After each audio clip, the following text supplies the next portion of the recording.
Yeah, I was up there playing golf there at Arrowhead, which is off of Route 3. Like on, was it Walnut Street and Route 3? North Walnut. And we got 3 holes in, and it was kind of thundering and starting to lightning a little bit. And the course ranger guy finally comes zipping out. He's like, we're getting some lightning in the area. You guys might want to head on in. And we're like, well, yeah. Like, all right, we might do that, And then we kind of wait, and it's like, well, it looks like it's going to blow over. So we kept playing, and we all took our tee shot off the 4th hole, and then just like all of a sudden, like it's like God just turned the faucet on, and we were like, shit. So we waited for a little bit, and it was pretty clear what. But the lightning stopped, so we were like, well, maybe we can wait this out. I didn't hear that much thunder. It wasn't bad. And we didn't get much wind with this thing. No, it wasn't bad. Is it over now?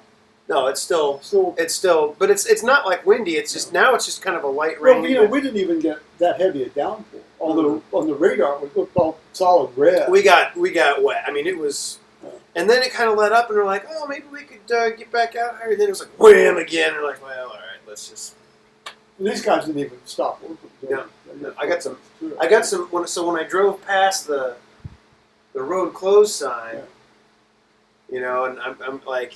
It's not inviting. It says road closed. So I'm like, all right, I'm going to go ahead and go here. And this guy on the other side of the road sitting in one of these big trucks starts eyeballing me. Like, I got to get to my dad's house. There's no other way to do it. So, I mean, we're allowed to use the road. So I came down Route 3 to Polaris Parkway, and then called you, decided to make a quick run over to the Chateau Wine and Spirits, and then back up to Allen Creek. So you just basically came over to after the road. Well, I went back down to, so the Chateau Wine and Spirits is on Polaris Parkway, and then I came back up to Africa. I thought that was in that shopping center over there in Western. No, it's been a while. I haven't been on Africa Road since I lived out here, I don't think. So it's been a while. So there's all these little fucking, pardon my French, YouTube, it's just cookie cutter condo, high-end gated communities. Oh, yeah. A woman in our church, lives just over there. Yeah. And I was joking. How'd you enjoy your drive up through all of this today, Gene? It's weird. Like, so coming. I read at her husband's funeral. Oh yeah, you mentioned that. I think.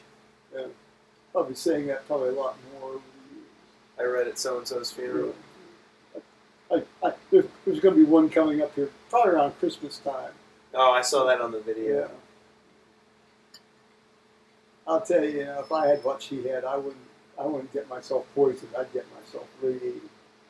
I'd find me the most aggressive radiotherapist there is in Columbus, and there are a couple of them, and just have them burn that, because first of all, you actually might live a little longer, and two, the time you do live, you will not be in as much pain. Well, if you have what she had, yeah. You've got lung cancer with liver mets.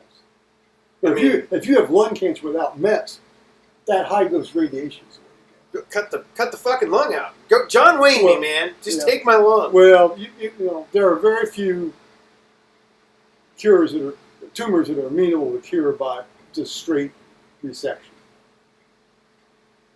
I mean, you have to have the tumor out in the lung without nodal metastases to get away with pneumonectomy.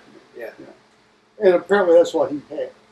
From what I understand, it had to have been what he had because he was still alive. The technology that they've got with this radiation stuff now is even over just what they had 10 years ago. It's a lot more high. I mean, they can dial it in and pinpoint it and really minimize a lot of this extraneous. With the higher frequency stuff, because of just the way light waves work, you can focus it far more closely. Right. And so there's one guy, he does TV ads, but there's one guy in town that there's TV ads where it's It's like Columbus Radiological Center or whatever. But basically they can shoot this beam anywhere they need to in your body. Oh yeah. Yeah. And well, it goes by a lot of terms. Some people call it the gamma knife and all this kind of stuff. Yeah. No, it's for the deep-seated brain tumors. Yeah. There's nothing else they can do. Well, because there's a lot more they can. Yeah, I mean, because you can't operate on a lot of these places you can't. You turn can't, somebody into a vegetable. Yeah, you may as well just die anyway. So that modem's not suitable for. No, that won't work because there's an additional. So because there's two. So you got your internet connection, which you have here, which would go into wherever your internet is. Yeah. And then. Well, I just got to unscrew the internet and put that on the new modem, and then I plug the phone in the new modem. Right, Yeah. and then sometimes it depends on your setup, but probably for you there'll be like a little adapter box. So what you'll do is you'll plug your like a standard phone cord from your wall jack into this thing, and then it will then plug into the modem. And then that's basically. Well, now can I buy that, or is that going to be one of these things where Time Warner's going to say you get to rent this from us? If you can buy all of this shit. This woman said that there's basically no new equipment needed. Did you tell her that you have your own modem? Yeah. Oh well, then they may have a different. She said you will not need any additional equipment. Oh, there you go. Sure. It may be that they've just got the magic. Well, the reason I held off on this for so long is one, just the thing about the phone's basically always on. Right. And two, almost all the experience, not you now, and not the early experiences I had with calling people or people calling me from their internet phone service. Right. Were bad. It sounded like they were talking from the bottom of a fucking submarine. Well, Mike Hill's was awful. So Mike Hill was an early adopter, Yeah. and he used that Vonage service. Yeah. Vonage is notorious. In fact, I don't even think they're in business anymore. I think the quality of their calls is notoriously bad. In fact, there was a big marketing push by them to try to save themselves that they upgraded a bunch of shit because the quality was so bad. Oh, it was horrible. But now. What's happened is Time Warner and AT&T have gone out and run in basically every populated area now.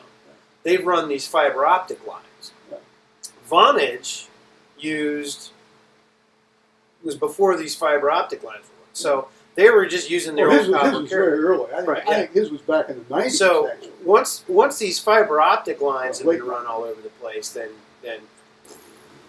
But it was terrible. I mean, it was just horrible. And well, you can't tell when you McKay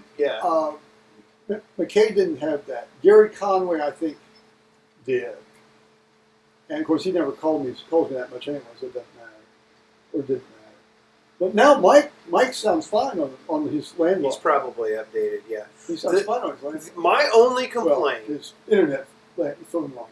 Yeah, my only complaint. Well, it's not a complaint. My only observation is that Liz has internet phone. She sounds fine. Yeah.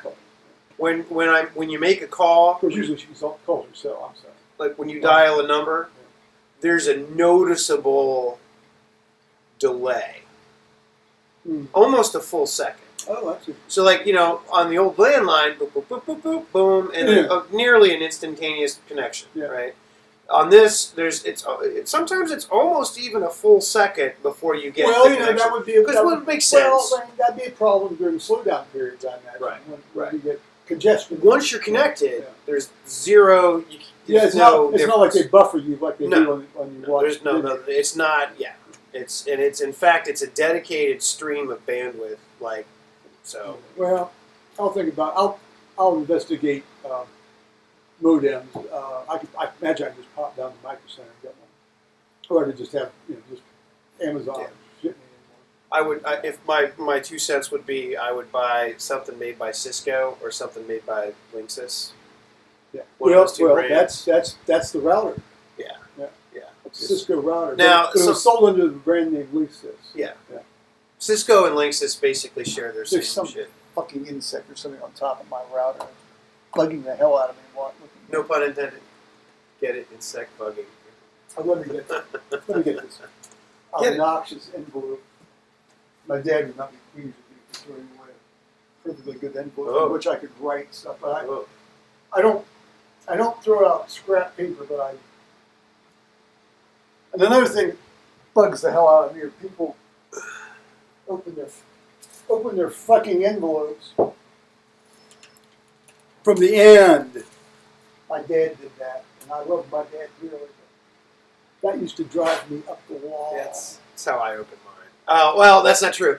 When I don't Oh, have, tell me you don't do it that way. when I don't have my letter opener, Yeah. when I have my letter opener, then I go, Or, Yeah. Or, But when I don't have my letter opener, I here's my letter opener. open it on the end. Alas, I will not be able to take this on the airplane with me. I don't think. Nope, you're $3.99. That's a very nice little knife. I know. You gave me 2 of them. I still have them. You should have seen the, last time when we went over, I carried a big fucking 6-inch one. Not anymore. No, alas, no. Well, you want to cut cheese and things. I mean, you want to, cut salami and, things. Make sandwiches. You could FedEx it to yourself. The thing. A lot of guys do that. Well, it's interesting. Well, the thing that got me, and I made a remark to you on the way when we were flying home. You can't, and obviously you couldn't bring on any serious stuff. Obviously, I didn't take the 6-inch knife from your cat, Right. but I did take that. Yep. And and they said, oh, you can't bring a knife on the airplane and all this, And then when they feed us, they gave us these great fucking big 6-inch giant- long steak knives. Yeah, I mean, they were real fucking knives too. Yeah, not anymore. I mean, you could have done a serious number on somebody one of those things. Yeah. Now you're lucky to get a You got plastic. a whole airplane full of people armed to the teeth, essentially, ready for a street fight. Yeah. Not anymore. Now you get like a plastic spork. Yeah. Yeah. You get a bag of nuts. You could, claw it with your finger, tear it apart with your fingers Yeah. and your teeth, Yeah. Now you're lucky to get now you're lucky to get anything at all. I mean, Well, I'm not, on the airplane to have a fine meal. I'm on the airplane to get somewhere alive. Well, yeah, but when you're on these big 6-hour flights. Oh, that's okay. Fuck. I've done tons of long distance driving in my life, and Yeah, it's fucking crawling on me. I'm just trying to see if you could tell where. They don't tell you where. I'm sure there's a code on the bottle. So, YouTubers, if you ever visit the Asheville, North Carolina area, oh yes, right, yes. you must visit Sierra Nevada. Do they have a brewery down there? Don't put that on the bear sorry, table. Jesus Christ. Sorry, Lord. Don't put that on the... yeah, they have a... Are you okay? Yeah. You look like you have a stroke or something. No, it's like, I have observed, this is a universal bit of behavior I've observed. You put something down there for people to put their glass Yeah, on. yeah. And the worst offender of that was Mike McKay.